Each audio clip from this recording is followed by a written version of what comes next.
6장. 상처가 치유될 때 영적 성장이 시작된다.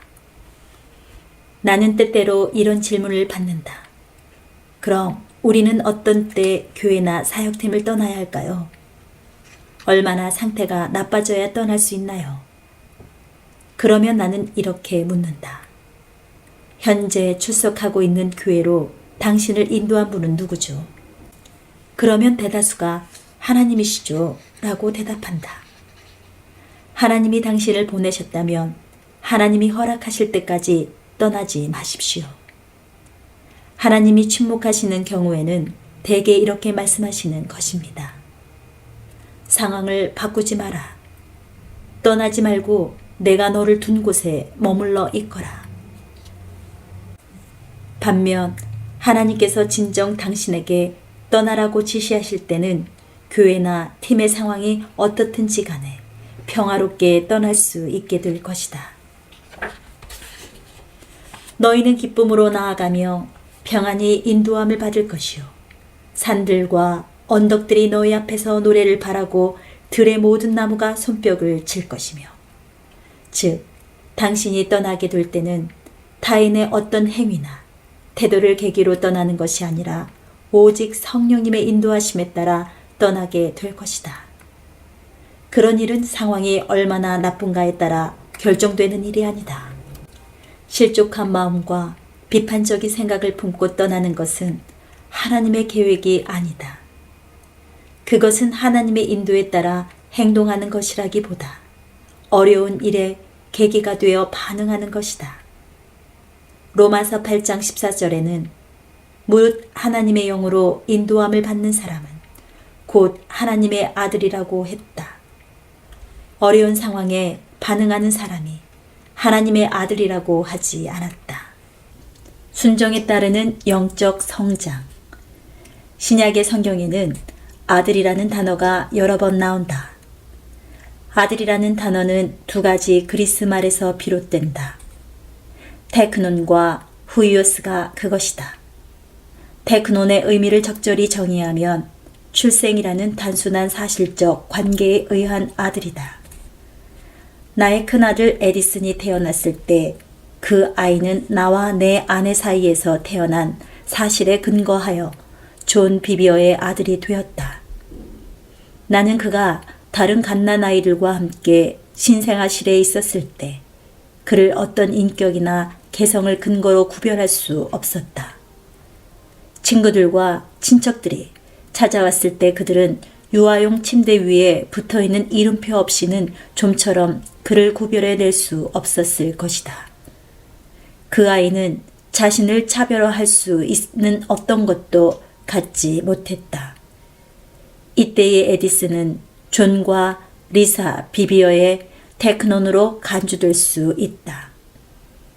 테크논의 의미는 로마서 8장 15절에서도 발견할 수 있다. 너희는 다시 무서워하는 종의 영을 받지 아니하고 양자의 영을 받았으므로 우리가 아빠 아버지라고 부르짖느니라. 한 사람이 예수 그리스도를 구주로 영접하면 그는 거듭남을 체험함으로써 하나님의 자녀가 된다. 또한 후이오스는 그 부모의 인격이나 특징들을 나타내기 때문에 아들로서 구별될 수 있는 사람이라고 묘사되어 있다. 에디슨은 자라면서 그의 모습이나 행동이 아버지인 나를 닮기 시작했다. 에디슨이 6살이었을 때 리사와 나는 우리 부모님 집을 방문하고 그 아이를 부모님과 함께 지내도록 했다. 우리 어머니는 아내에게 에디슨이 거의 나의 판박이라고 하셨다. 에디슨의 성격과 특징이 내가 그만한 나이였을 때와 똑같다는 것이었다. 우리 아들은 자라면서 점점 더 나를 닮아갔다. 이제 사람들이 그 아이를 보면 존 비비어의 아들임을 알아볼 수 있다. 출생이라는 생물학적 사실 이외에도 그의 성격과 인성이 나를 꼭 빼닮았기 때문이다. 간단히 정리하면 그리스어 테크노는 아기이거나 미성숙한 아들을, 후이오스는 성숙한 아들을 묘사하는 데 가장 많이 쓰인다. 로마서 8장 14절을 다시 보자. 무릇 하나님의 영으로 인도함을 받는 사람은 곧 하나님의 아들이라. 이 구절을 통해서 우리는 하나님의 영으로 인도함을 받는 이들은 성숙한 아들이라는 것을 명백히 알 수 있다. 성숙하지 못한 그리스도인들은 성숙한 그리스도인들에 비해 좀처럼 성령의 인도에 따라 행하지 못한다. 그들은 어떤 상황이 다가오면 감정적으로 혹은 지식에 의존해서 반응하고 대처한다. 그들은 아직 성령의 인도에 따라 행동하는 법을 배우지 못한 사람들이다. 에디슨이 자라갈수록 그 아이의 인격은 점점 성장을 거듭하게 될 것이다. 아이가 성숙할수록 나는 점점 더 그를 믿고 많은 책임을 맡기게 될 것이다. 아이가 성숙하지 못한 상태에 그대로 있다면 뭔가 잘못된 것이다. 우리가 언제까지나 아기로 있는 것은 하나님의 뜻이 아니다. 에디슨은 어려운 상황들을 겪으면서 성숙한 인격을 형성할 수 있었다. 에디슨이 학교에 다니기 시작했을 때 몇몇 말썽쟁이 아이들을 만나게 되었다. 나는 그 녀석들이 내 아들에게 어떤 행동과 말을 했는지에 대해 듣게 되었다. 사실 나는 즉시 가서 그 문제를 처리하고 싶었다. 하지만 그것이 어쩌면 더 나쁜 결과를 가져올지도 모른다고 생각했다. 내가 끼어드는 것이 에디슨의 성장을 방해할 수도 있기 때문이었다. 아내와 나는 우리 아이가 학교에서 그런 식의 괴롭힘에 맞설 수 있도록 집에서 끊임없이 조언을 해주었다. 에디슨은 힘들지만 우리의 조언에 따라 행동함으로써 성숙한 모습으로 자라게 되었다. 하나님이 우리를 대하시는 방법도 이와 비슷하다. 성경에는 그가 아들이시면서도 받으신 고난으로 순종함을 배워서 라고 기록하고 있다. 육체적인 성장은 시간의 작용에 의해 이루어진다. 2살 난 아기의 키가 180cm일 수는 없듯이 시간의 흐름이 뒤따라야 한다. 지적 성장은 교육 작용에 의해 이루어진다. 하지만 영적 성장은 시간이나 교육에 의해 이루어지는 것이 아니다. 다만 순종을 통해 이루어진다. 베드로의 기록을 살펴보자. 그리스도께서 이미 육체의 고난을 받으셨으니 너희도 같은 마음으로 갑옷을 삼으라. 이는 육체의 고난을 받은 자는 죄를 그쳤음이니. 죄와 인연을 끊은 사람은 하나님께 온전히 순종하는 그분의 자녀다. 그는 성숙한 그리스도인이다. 그는 자신의 방법이 아니라 하나님의 방법을 선택한다. 예수께서 고난당하신 일로 인하여 순종을 배우신 것처럼 우리도 우리가 겪게 되는 어려운 일들을 통해서 순종을 배우게 된다. 우리가 성령님의 말씀에 온전히 순종하게 되면 고난과 갈등의 시기를 겪으며 더욱 자라고 성숙하게 될 것이다. 성경에 대한 우리의 지식이 우리를 자라게 하는 것이 아니다.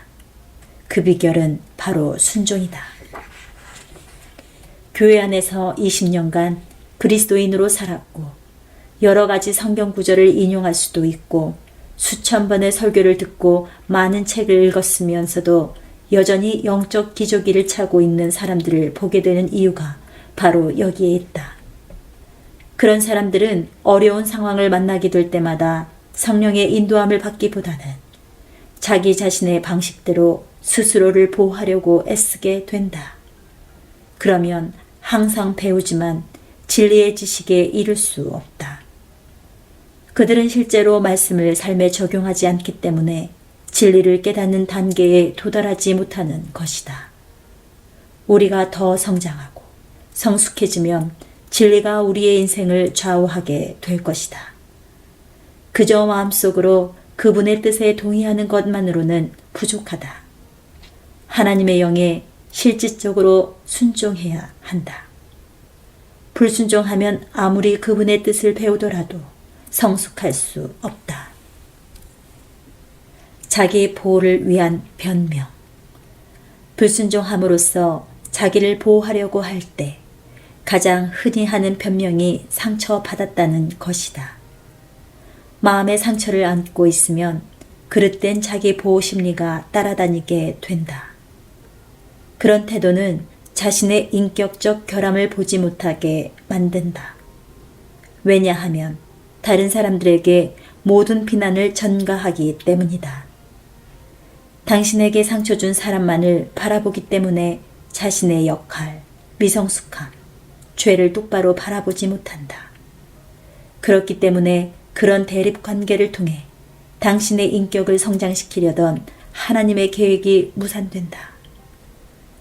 상처받은 사람은 그 상처의 원인이 되는 요인을 피하려고만 하고 결국 도망쳐서 영적인 유랑자가 된다. 최근 한 부인이 교회를 떠나서 다른 교회에 출석하고 있는 자신의 친구에 대해 이야기해 주었다. 그 친구는 새로 섬기게 된 목사를 저녁 식사에 초대했다. 대화가 오가는 중에 그 목사는 그녀에게 왜 이전 교회를 떠나게 되었는지 물었다. 그 부인은 그녀가 출석했던 교회 리더들에 대한 모든 문제점을 이야기하기 시작했다. 그 목사는 그녀의 이야기를 듣고 위로하려고 애썼다. 나는 경험상 그 목사가 그녀의 상처와 비판적인 태도를 다루기 위해 하나님의 말씀으로 용기를 주는 것이 현명했을 것이라고 생각한다. 또 경우에 따라 하나님께서 그녀를 평강 가운데서 떠나게 하실 때까지 이전 교회로 다시 돌아가라고 말해줬어야 했다. 하나님께서 평화롭게 떠나게 하실 때는 다른 사람에게 자신이 떠나는 문제에 대해 애써 정당화할 필요가 없을 것이다.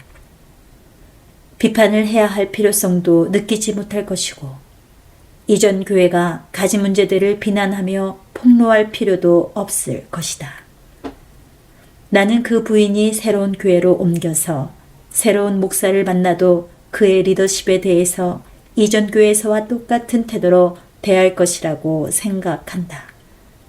상처와 실족한 마음을 버리지 못하고 계속 응어리를 갖게 되면 모든 일을 상처라는 색안경을 통해 바라보게 된다. 이런 상황을 아주 적절히 비유한 일화가 하나 있다. 초기 미국의 이주민들이 서쪽으로 이동하던 시기에 서부 신도시 외곽의 언덕에 한 현명한 남자가 있었다. 이주민들이 동쪽에서 서부에 정착하기 위해 왔을 때 이 남자를 처음 만나게 되었다. 그들은 정착할 예정인 도시의 사람들에 대해 열심히 질문했다. 그는 그들에게 대답 대신 한 가지를 질문했다. 당신이 떠나온 도시의 사람들은 어땠습니까? 몇 사람이 대답했다. 우리가 떠나온 도시 사람들은 정말 사악한 사람들이었어요. 무례하기 짝이 없는 헛소문으로 죄 없는 사람들을 이용하는 그런 곳이었죠. 강도와 거짓말쟁이로 가득했고요. 그러자 그는 이렇게 대답했다. 이 도시도 당신이 떠나온 도시와 마찬가지입니다. 그러자 그들은 자신들이 피해온 문제들에 또다시 얽매이지 않도록 도와준 그 남자에게 감사의 인사를 하고 곧바로 더 멀리 서쪽으로 떠났다. 다른 이주민 무리가 다시 다가와서 똑같은 질문을 했다. 이 도시가 살기에 어떻습니까? 그 현명한 남자가 다시 질문했다. 당신들이 떠나온 도시는 어땠습니까? 그러자 그들은 대답했다. 아, 그 도시도 좋았습니다. 좋은 친구들도 많았고 모든 사람들이 다른 사람들의 일에 관심을 가져주었죠.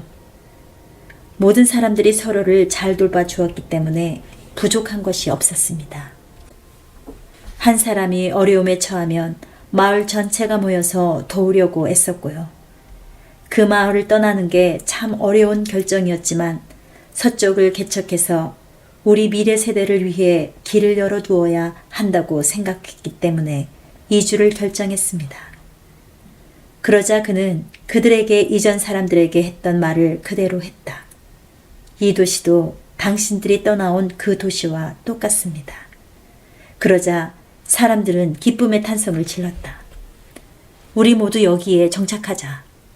과거의 인간관계를 바라보는 방식이 바로 미래의 인간관계를 바라보는 시각이다.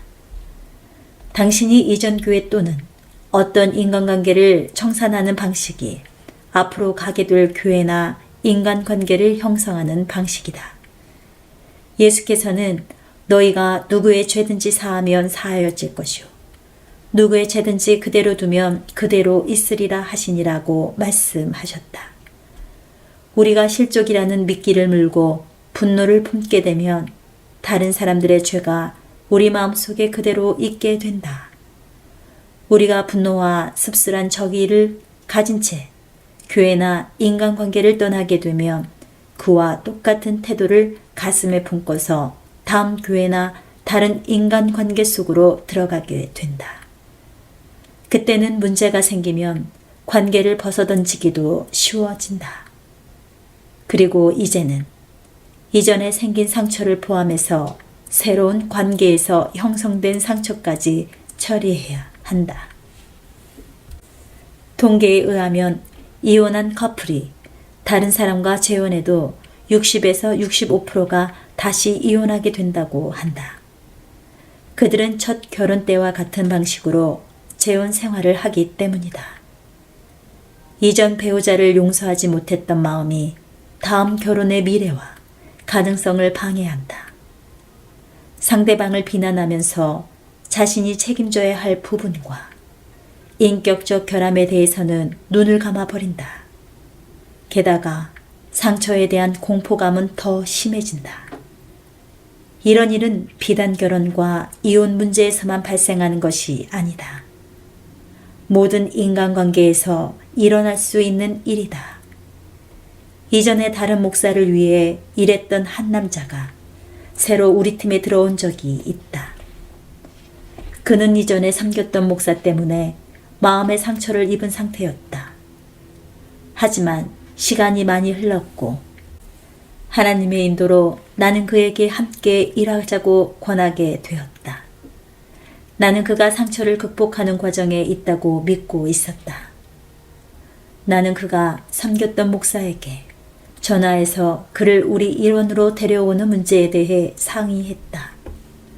그는 나를 격려해 주었고 그가 우리와 일하는 동안 상처가 완전히 치유될 수 있을 것이라고 믿었다. 나는 둘 사이의 관계가 회복되고 서로의 상처가 치유되기를 바라며 기도하고 인노라고 이야기했다. 그러나 그를 우리 사역팀에 영입하자 그 즉시 문제가 발생했다. 나는 문제를 해결해 보려고 했지만 일시적으로 완화시킬 뿐이었다.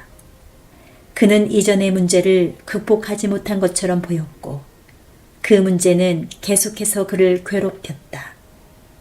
그는 심지어 내게 와서 내가 이전에 자신이 섬기던 리더와 똑같은 문제를 갖고 있다고 비난했다. 나는 걱정이 되었다. 나에게는 그의 복지와 행복이 그가 고용인으로서 내게 해줄 수 있는 일보다 훨씬 더 중요한 문제였기 때문이다. 나는 그의 상처가 치유되는 것을 보고 싶었기에 다른 고용인들에게는 허락하지 않았던 예외 상황을 그에게만 허락했다. 그러나 겨우 2달 후에 그는 일을 그만두었다. 그는 이전과 똑같은 상황에 자신이 갇히게 되었다고 생각했던 것 같다. 그는 나를 떠나면서 존, 저는 이제 다시는 목사들을 위해 일하지 않을 겁니다. 라고 말했다. 나는 그를 축복하고 그가 떠나는 것을 지켜보았다. 안타까운 점은 그가 떠나버린 바로 그 일이 그의 인생의 소명이었다는 것이다. 그가 다른 분야에서도 성공하지 못할 것이라는 의미는 아니다. 다만 그 모든 소명을 포기해버린 것이 안타까울 뿐이다. 나는 그가 떠난 후에 혼란에 빠져서 하나님을 찾았다. 하나님, 처음에는 우리 둘 다 아주 옳은 일이라고 생각했는데 그는 왜 그렇게 빨리 떠나버렸을까요? 몇 주 후에 하나님께서는 나의 현명한 목사 친구를 통해 이 질문에 답변해 주셨다. 하나님은 사람들이 스스로 문제에서 달아나기로 마음먹는다면 비록 그들이 똑바로 맞서기를 바라시더라도 몇 번이라도 달아나는 것을 허락하신다네. 그는 이세벨에게서 달아났던 엘리야의 이야기를 예로 들었다. 엘리야는 바알과 아세라상을 섬기는 거짓 선지자들을 처형했다. 그들은 온 나라 사람들을 우상 숭배로 이끌었고 이세벨의 식탁에서 먹었던 자들이다. 이세벨이 엘리야가 행한 일을 알고서 24시간 내에 엘리야를 죽여버리겠다고 위협했다. 하나님은 엘리야가 그녀에게 당당히 맞서기를 바라셨지만 엘리야는 도망가 버렸다. 그는 크게 낙심하여 죽기를 구했다. 그는 그의 사명을 감당할 만한 상태가 아니었다. 하나님께서는 그에게 천사를 보내어서 구운 떡과 물을 마시게 해주고 40일 밤낮을 달려 호렙산까지 도망가도록 허락하셨다. 그가 호렙산에 도착했을 때 하나님께서 그에게 하신 첫 마디는 엘리야야, 내가 어찌하여 여기 있느냐 였다. 이 질문은 매우 이상하게 보일 수도 있다. 하나님께서 그에게 그 긴 여행이 필요한 음식을 준비하셨고 그가 달아나도록 허락하셨는데 여기서 무엇을 하고 있느냐라고 물으신다는 것은 앞뒤가 맞지 않는 것처럼 보인다. 하나님은 엘리야가 어려운 상황을 피해서 달아날 마음을 먹었다는 것을 아셨다. 그래서 하나님은 그것을 허락하셨다. 하지만 하나님이 질문하신 것을 보면 엘리야가 달아나는 것이 하나님의 본래 계획이 아니라는 것을 분명히 알 수 있다. 여호와께서 그에게 이르시되 너는 내 길을 돌이켜 광야를 통하여 다메섹에 가서 이르거든 하사엘에게 기름을 부어 아람의 왕이 되게 하고 이후 엘리사와 예후의 다스림 아래서 사악한 여왕 이세벨과 그녀의 사악한 통치는 다 무너져 내리게 되었다. 이 모든 사역은 엘리사의 의도에서도 완성되지 못했다. 하나님께서 그의 뒤를 잇도록 기름 부으라고 명하신 그의 계승자들에 의해서 완성되었다. 내 친구 목사가 내게 말했다. 만약 우리가 어려운 상황을 피하기로 마음을 결정하면 하나님은 그것이 하나님의 완벽한 뜻이 아닐지라도 그것을 허락하신다네. 나는 후에 이와 유사한 사건이 민수기 22장에도 기록되어 있다는 것을 기억해냈다. 발람은 개인적으로 큰 보상을 받을 수 있었기 때문에 이스라엘을 저주하고 싶어 했다. 그는 여호와께 그가 이스라엘을 저주하러 발락에게 가도 좋을지 여쭈었다. 하나님은 발람에게 가지 않는 것이 하나님의 뜻이라는 점을 분명히 나타내셨다. 모압의 귀족들이 많은 재물과 높은 지위를 약속하며 돌아왔을 때 발람은 가고 싶었기 때문에 하나님께 나아가서 다시 여쭈었다. 발람에게 많은 재물과 명예가 주어질 수 있다고 해서 하나님의 마음이 바뀔 수 있다고 생각하는 것 자체가 우스운 일이다. 하지만 이번에는 하나님께서 발람에게 가라고 하셨다. 하나님은 왜 마음을 바꾸어서 가라고 하셨을까? 사실 하나님은 마음을 바꾸지 않으셨다. 발람은 하나님께서 가라고 하시자 그 길이 이스라엘을 저주하는 길일지라도 가려고 마음을 정했다. 그래서 하나님이 길을 떠나는 발람에게 진노하셨던 것이다. 자유함을 얻는 길, 자기 비움. 우리는 이미 하나님께서 뜻을 정하신 일을 가지고 내 뜻 때문에 그분을 괴롭게 해드리는 경우가 있다. 그러면 하나님은 본래 그분의 뜻과 맞지 않을지라도 우리가 그 일을 하도록 허락하신다. 그렇게 하는 것이 우리에게 최선이 아닐 때조차도 그렇게 하신다. 때때로 하나님의 계획은 우리가 원하지 않는 상처와 의견들에 맞서야 할 상황을 만들기도 한다. 하지만 우리는 그 상황이 결국 우리 인생에 도움이 될 것이라는 것을 모르고 거기서 달아나 버린다. 시험을 거부하는 것이 문제에서 자유로워질 수 있는 방법은 아니다. 일시적인 안도감을 줄 수는 있어도 문제의 본질은 여전히 그 상태로 남아있다. 내가 고용했던 그 젊은이와 있었던 일은 마음의 상처와 인간관계에 대해 교훈을 얻게 했다. 다른 인간관계로 빚어진 비통함과 상처를 그대로 간직하고 있는 사람과 건강한 관계를 이룬다는 것은 불가능한 일이다. 그것은 치유되어야만 한다. 그는 이전에 섬겼던 분을 용서했다고 입술로는 계속 고백했지만 실상은 잊지 않았던 것이다.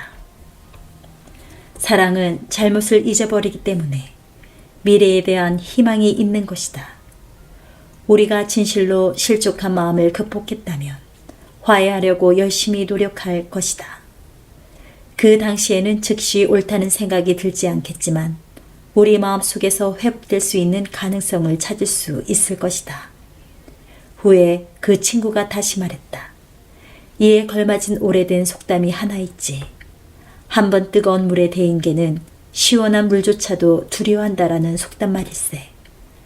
오늘날에는 얼마나 많은 사람들이 한때 데인 것 때문에 상쾌함을 주는 시원한 물조차도 두려워하면서 사람들을 용서하지 못하고 있을까? 예수님은 우리의 상처를 치료하고 싶어 하신다. 하지만 우리는 때로 주님의 치료를 거부할 때가 있다. 쉽지 않기 때문이다. 상처를 치유하고 영적인 성숙함에 도달하는 길은 자신을 낮추고 자기를 비우는 길이다. 당신 자신의 행복보다 다른 사람의 행복을 더 중요하게 생각하는 것이다. 비록 그 사람이 당신에게 커다란 슬픔을 가져다 주었을지라도 그렇게 해야 한다. 그러나 자존심은 그렇게 할 수 없게 한다. 다른 사람의 행복을 중요하게 여기는 그 길은 거부당할 위험을 무릅쓰고서라도 평화를 이루려고 하는 사람들만 갈 수 있는 길이다. 그 길은 겸손하게 자신을 낮추는 길이며 결국에는 타인과 자신 모두를 생명으로 인도하는 길이다.